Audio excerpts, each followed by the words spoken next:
Mike from No Parts Garage. Today, we're back on the Hummer. We're going to see if we can't get some of this stuff knocked out. We already got the frame welded in place. Weld our plates in where we cut the frame in half. We got to weld our plates in, get our bump stops mounted. Let's get to this. And what are bump stops, do you say? That's these here. Put these right here. They go between the frame and the axle. That way when you know, that bump in the back of this thing out on a date. Anyway, get too much weight in the back or whatever, or you're really flexing this thing out. These the axle hits that and won't overextend your springs, and it won't be, you won't have your axle just slamming against the steel on the frame. But that's what a bump stop is. So we made this here plate to weld on, because right here was where our splice was in the frame. And so this is gonna tie that all together, and also be support for our bump stop. I don't know, I went against what I don't normally do. Measure once, cut 15 times is what we ended up doing. That's stupid. Man, this would be a good place to start a garage. We sure got a mess in here. Anyway, no safety glasses. What the heck? Guess reading glasses are better than no glasses, I guess. Here, cap. Do you guys see where that cap went? Remember what I just said about measure once, cut 15 times? Well, here it is. Woo! Always remember, you should always wear gloves when you're doing this. Another downfall to having a messy shop. Every time I have to use the grinder with the cutting wheel, somehow I manage to either set this on the floor and step on it. Now I lost my damn gloves. Ha! Here they are. Only about 1/8 of an inch of the disc used.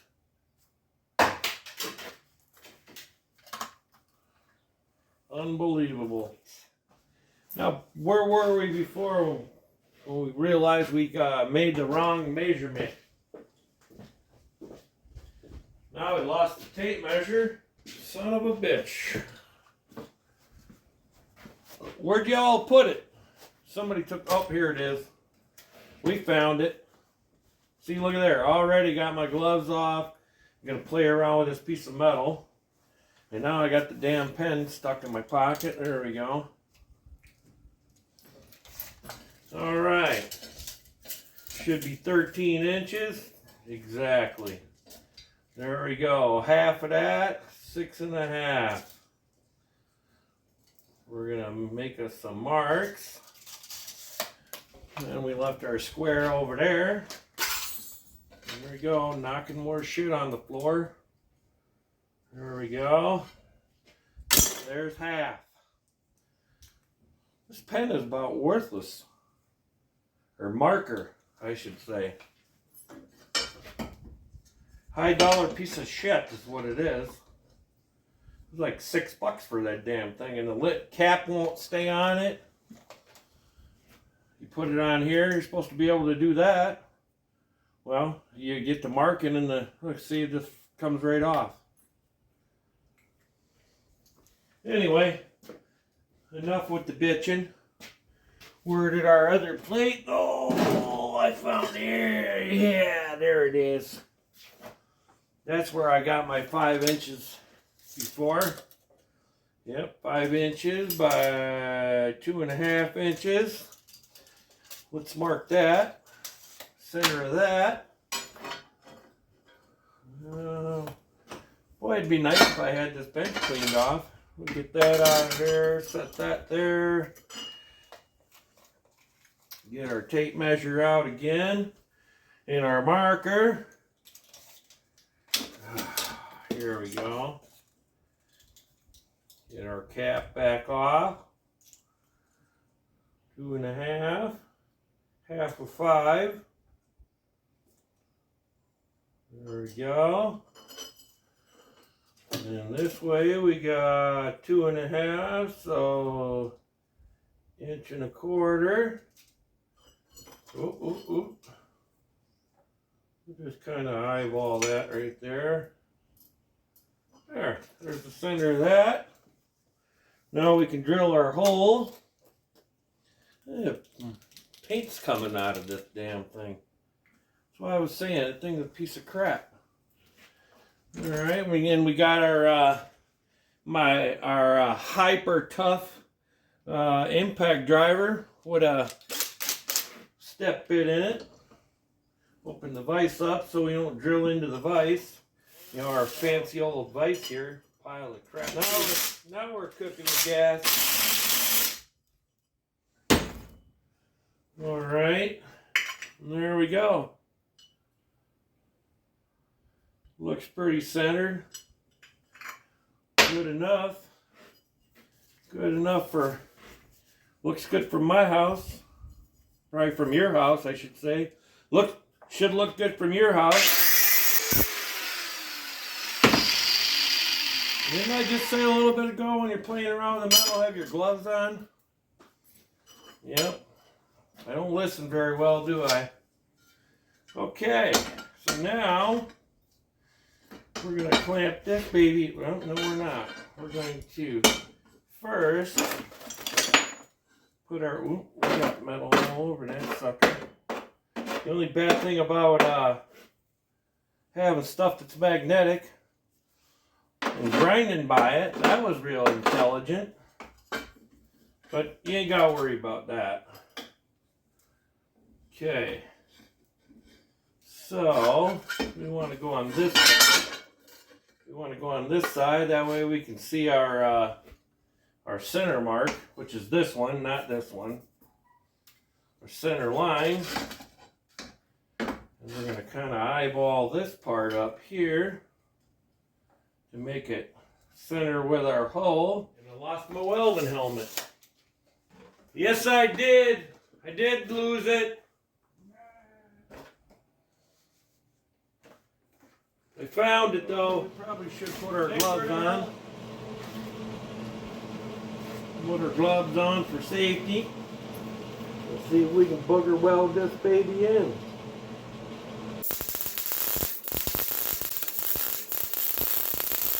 Bam! Sometimes I wonder who the heck welds stuff, but that's not terrible. This old welder here, she's getting a little better. Been having troubles with it. But I put a new whip on it. New gun. And seems to be working better. And I think I've said this in other videos, I'm not a welder.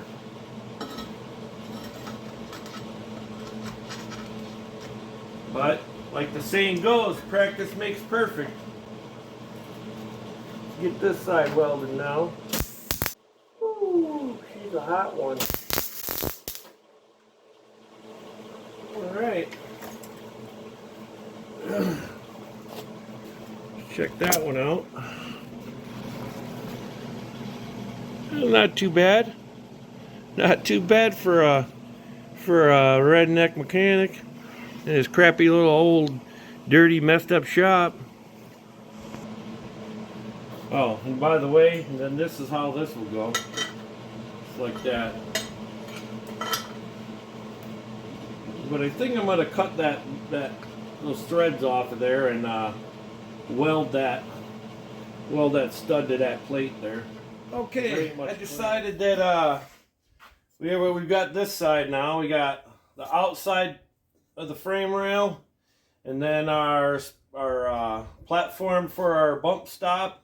And I decided I wasn't going to, but I decided that I'm gonna put a plate on the back side too, so that scrap piece, that piece that I cut, you know, once and then measured once and screwed up on, we're going to reuse. We're going to cut it in half, and then this will be the other half of the other side, or this will be the the other side of the frame, and then we'll also box that whole bottom, that cut in the frame where we splice the frame together. So this will go on the back side of the frame, just for a little added support right at the split. So let's get to it. We'll cut this in half and get to welding again. All right, now we're going to go ahead and tack weld this. Oop. Tack weld this. Let's I have to try to leave a gap here, so we'll just tack weld this and tack weld this, and then do a test fit it. Son of a bitch. Now what?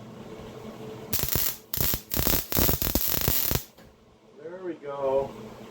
After the 10th try.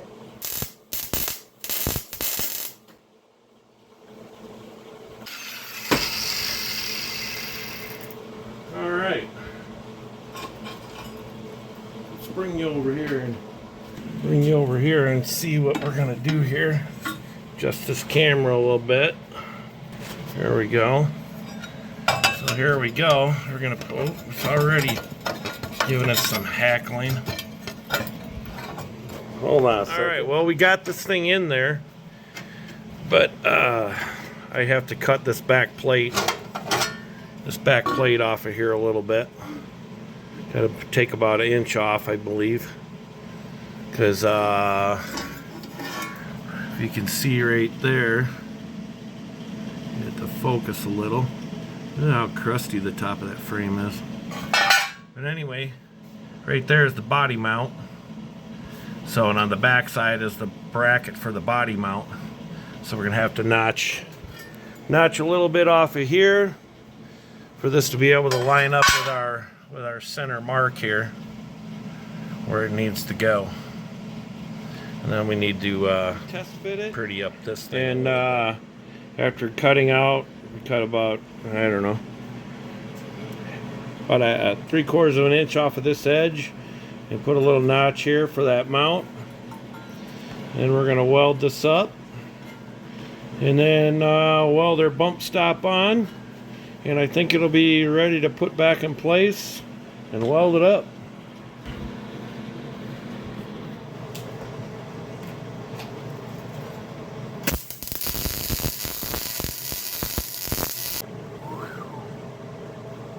Yeehaw! Good enough. Alright, well, I think we're going to be done with this build here, or rebuild, or fab build, whatever. But anyway, we got the patch in, the bump stops, we got the muffler to put on yet, and then we got a bunch of painting to do. Got to clean up the frame up there and patch a couple spots, but we're not going to record any more of this. But anyway, this looks a lot better than that holy mess that we had when we started. So it's not perfect. It'll do. Whatever, you know, how this turned out is way better than it was, and that's all we care about. The truck's not going to fold in half. You probably get rear-ended or whatever, get bashed into, and this ain't going to go anywhere. I can't say anything for up there, but this back here will be just stronger than factory, I believe. But anyway, I want to thank everybody for watching. I appreciate everybody, and anyway, we'll catch you on the next video. Peace.